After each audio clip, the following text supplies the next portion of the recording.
becoming apparent once again is that when these Meet the Candidates nights are held, unfortunately, for some reason, the Nationals don't turn up.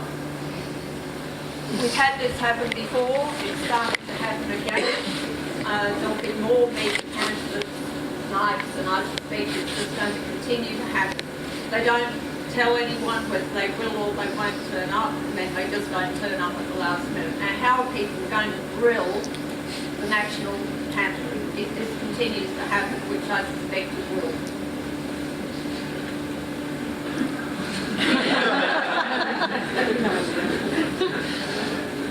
Tony Jones, I'll take it as a comment, or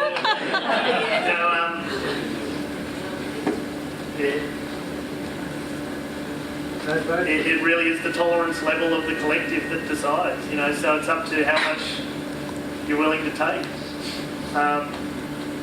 All I can say is, from my point of view, I think for a number of reasons it's important to turn up. One is to show respect to your own position and sharpen your saw on your own thoughts, because these are the sort of formats where you sharpen your thoughts and the way you present them. But obviously also showing respect to the community you represent.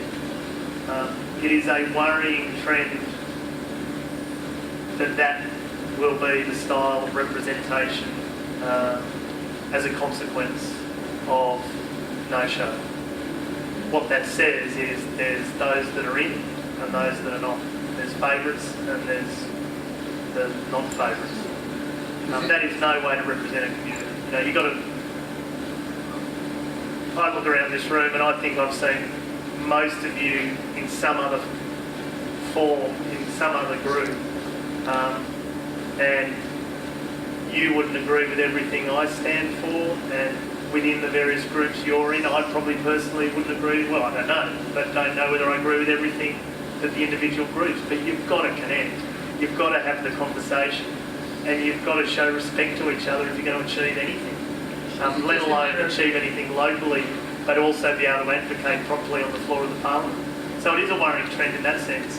That's why I did make some comments on the back of the education forum that the real candidates were on show at, and I'll try to both of you. I'll try and stay out of it as much as I can. But I just think it is that that's at the heart of the process. And if anything, of the last 3 years, the great lesson I learned was just how many Monday experts there were. How many people turned up after the event to tell me how to think. And a lot of you are in the room I think I went to 12 Meet the Candidates nights in the final 2 weeks, and this would have been a good roll-up of one of them. Mostly they're roughly around half of this room was what were at those Meet the Candidates forums. Well, I was turning up, I was doing my bit, I was elected.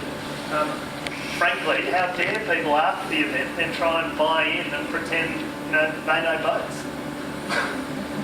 So the moment to have your buy-in as a voter is prior to the ballot.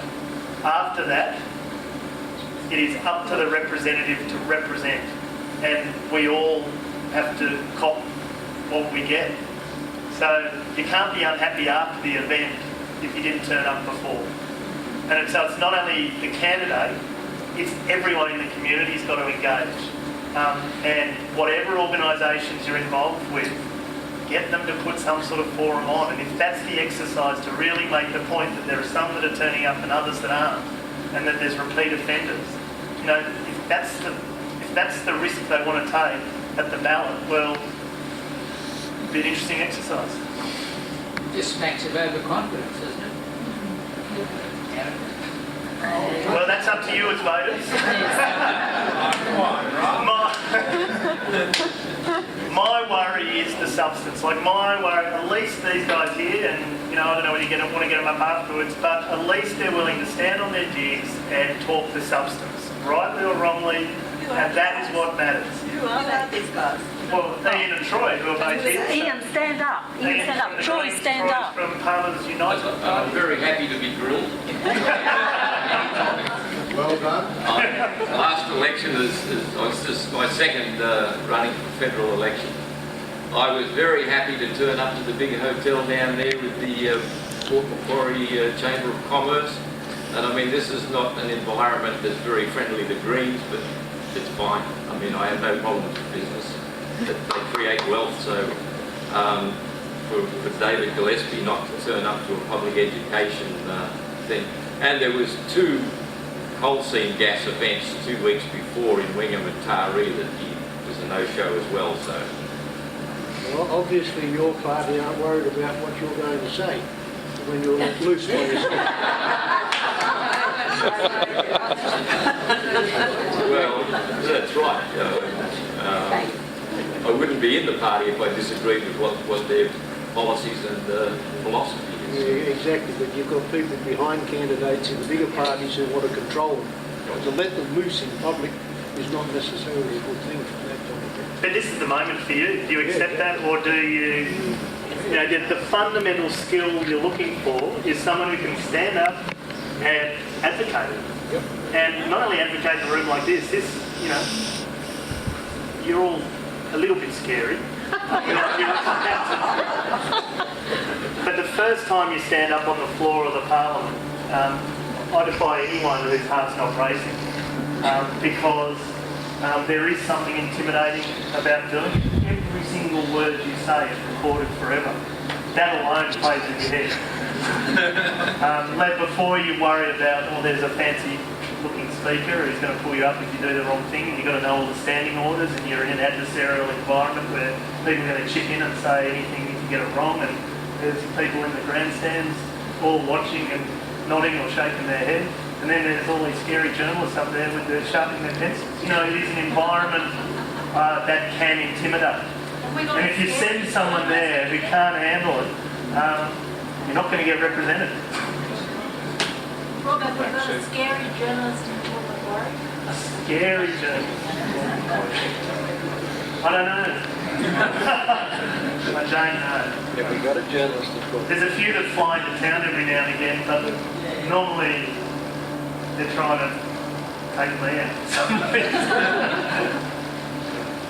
Yeah, I did miss you, sorry. To your knowledge, do your peers in Parliament have any idea of the scope and drought of the political landscape that the Bilderbergers have? There's a what? Bilderbergers. Sorry? Google Bilderbergers. Tell me more. Controllers of the apex of world politics, world business. I've heard the Rothschilds, I've heard LaRouche, I haven't heard the Bilderberg. Well, the Bilderbergers is just a group. The name is named after the Bilderberg Hotel somewhere in the Netherlands, where the first meeting of post-World War II was held. Rothschilds are members, Prince Bernard, the King of Spain, I think a number of the big time power of the world, and they control politics, business, and distance that they control. So you Google Bilderbergers, B-I-L-D-E-R-B-E-R-G-E-R-S, Bilderbergers, on the Bilderberg Society. Well, look. It'll peel an onion for you.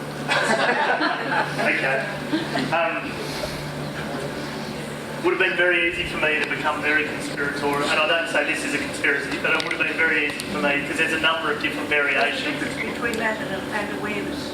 Oh, definitely. Yeah, and I'm not. I might be missing something, but I never felt that. And this is where there's some confidence in the democratic process. I never felt I had someone tapping me on the shoulder to do a certain thing. They wouldn't tap you, mate. So how? Oh. Right. Okay. Well, from my perspective, I didn't see it in others either. So, and I might be naive, but certainly there's some vested interests. That's what I'm talking about. Okay. Well, they work their corridors hard. Vested interests. Oh, well, if we can do something about that, that'd be great. Because that's one of the vested interests within the decision-making process are alive and well, and benefiting at your expense. So it's, we tried to get political donation reform and couldn't. I'll have a look at it. Yeah.